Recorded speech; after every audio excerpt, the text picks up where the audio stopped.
साथ ही रहेगा। इस वक्त एक अहल कर लेते हैं इलेक्शन कमीशन को। गैर हतमी नतायज मौसूल होने का सिलसिला जारी है।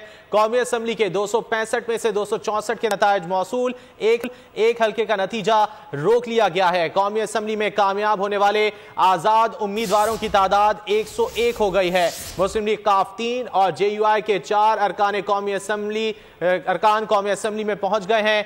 IPP के 2 उम्मीदवार इलेक्शन जीत गए हैं। बलूचिस्तान अवामी पार्टी ने एक नशिस्त से कामयाबी हासिल कर ली है। नेशनल पार्टी और MWM भी एक नशिस्त जीतने में कामयाब हुए हैं। पश्तूनख्वा अवामी नेशनल पार्टी और मुस्लिम लीग ज़िया कौमी असम्बली की एक नशिस्त जीत सकी हैं। तफसीलात जान लेते हैं फहद चौधरी से। फहद, 265 जनरल नशिस्तों में से 264 के नतायज आ चुके हैं।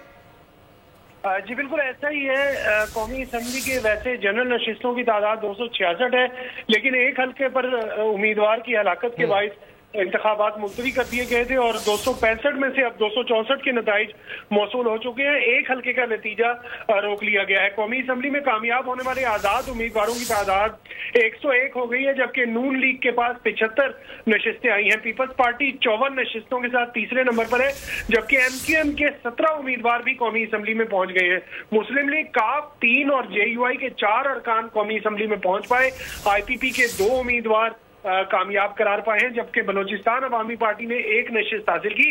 नेशनल पार्टी और MWM भी एक नशिस्त जीतने में कामयाब हुए हैं, जबकि पख्तूनख्वा अवामी नेशनल पार्टी और मुस्लिम लीग ज़िया को भी एक नशिस्त मिली है कौमी असम्बली में।